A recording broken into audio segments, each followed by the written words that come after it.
Адамдардың сені қызғанып, көре алмауы сенің дұрыс бағытта екеніңді көрсетеді. Себебі адамдар ешқашан өзінен төмен адамдарды қызғанбайды.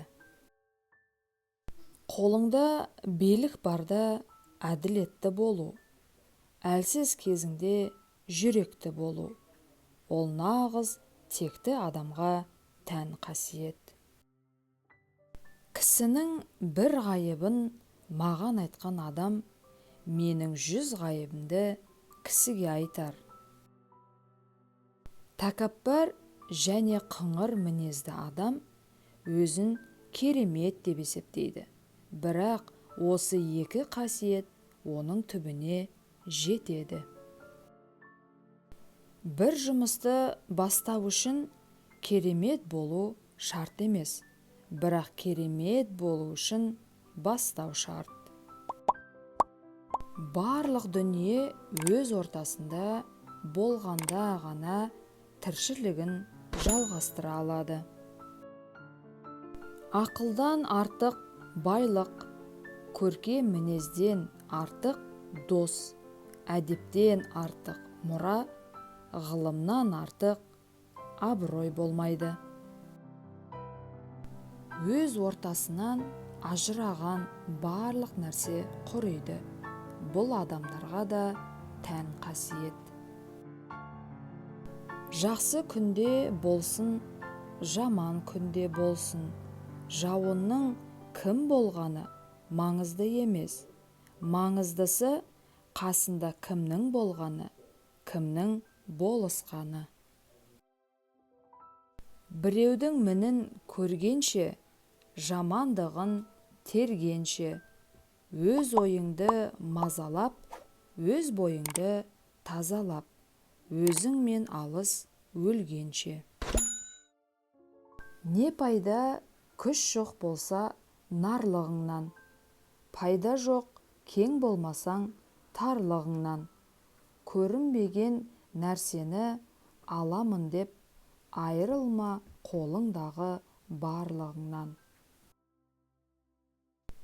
Өз ішінен жан тыныштығын таппаған кісі оны еш жерден таба алмайды. Жамандық қайдан туар?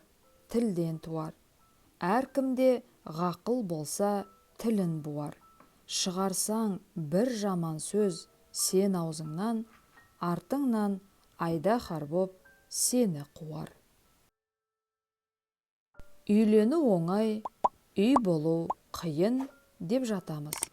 Неге мен сияқты ойламайды, неге мен сияқты болмайды деу дұрыс емес. Себебі отбасы екі бөлек жанның бас қосып ұя құрған жері. Олар екі бөлек нота секілді.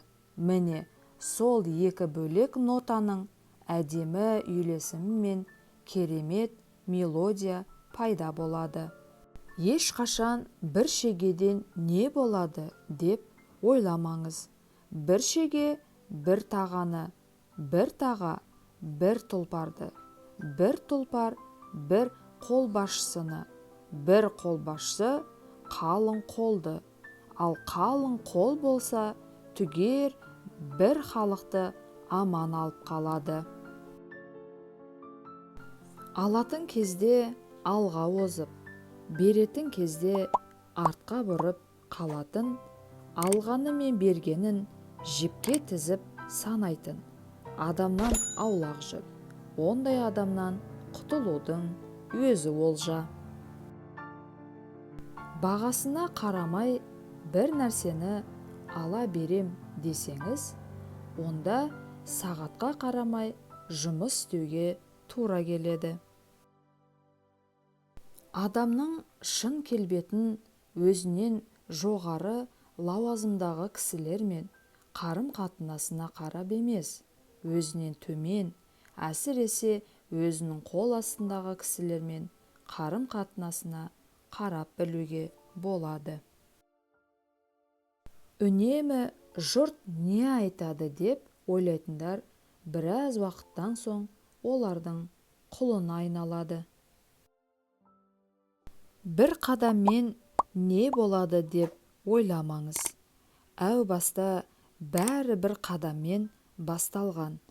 Сіз алға қадам басып, жылжыған сайын, сіз қараңғы деп және де қорқып отырған нәрсенің ешқандай да қорқынышты емес екенін көресіз. Өзіңізге сенімді боласыз. Сенім болса, ол ең үлкен күш. Адамдардың өзіне деген сенімін оята алсаңыз, оларға атомдық күш сыйлаған боласыз. Бүгінді дұрыс өткізсең, кеше кеткен кемшілігің болса, оның орнын толтыра аласың және де ертеңге негіз саласың.